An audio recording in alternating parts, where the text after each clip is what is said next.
وَلَا تَقُولُوا لِمَنْ يُقْتَلُ فِي سَبِيلِ اللّٰهِ أَمْوَاتٌ.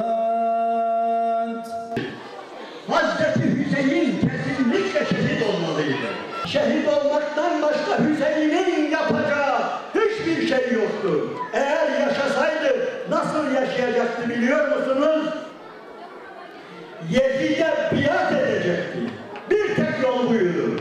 Kurtulabilmesi için, Hazreti Hüseyin'in yaşayabilmesi için Yezid'e biat etmesi gerekiyordu. Ey Yezid, sen benim sevgili dedem Hazreti Muhammed'in yerine layıksın demesi lazımdı.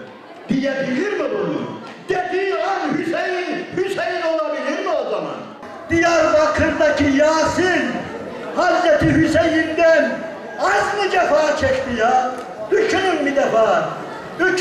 kattan atıldı. Vücudunda bıçak yarası olmayan yer yoktu. Üzerinden arabalar çekti. Resulullah'ın benden başka torunu yoktur. Yazıklar olsun size. Ne diye bunları bana yapıyorsunuz? Ey Şebes bin Ribi, ey Haccar bin Ebcel, ey Kays bin Eş'as ve ey Yezid bin Haris, meyveleriniz yetişmiş, çevreniz yeşermiştir ve senin emrinde olacak bir ordu da hazırdır diye mektup yazan siz değil miydiniz? Söz vahdinizi unuttunuz mu ey Kufeliler? Biz böyle bir şey yazmadık. Hayır, vallahi siz böyle yazdınız.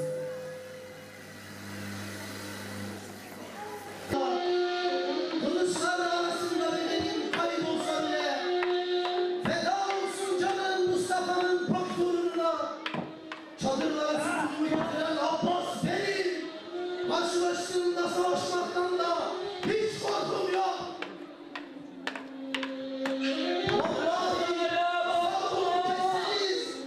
Ben yine dilimi savunacağım. Ya Hüseyin, sen şimdi başımı almış koyuyorsun dizine. Yüzündeki toprağı ve kanı siliyorsun ya Hüseyin.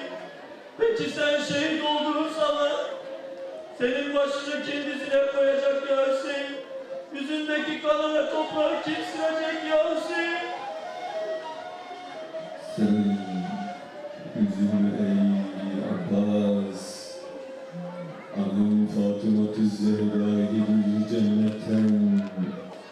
Alır başını koyar dizlerine.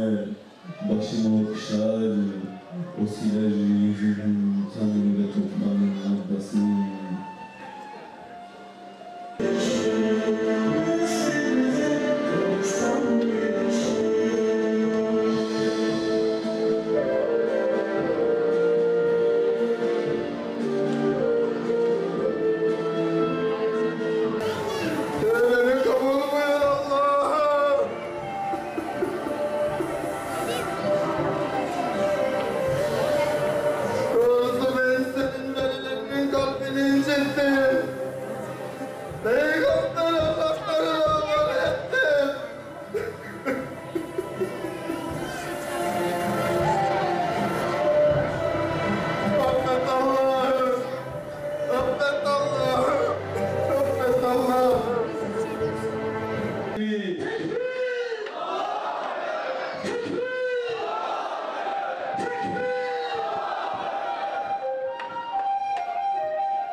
Ne diyorsunuz?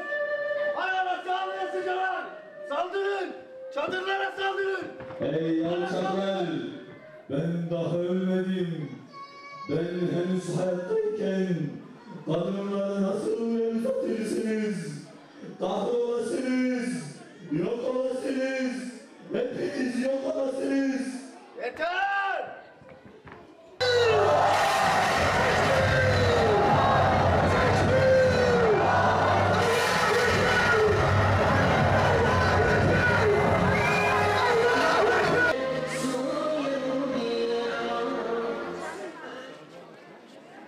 İffetli bacımın örtüsüne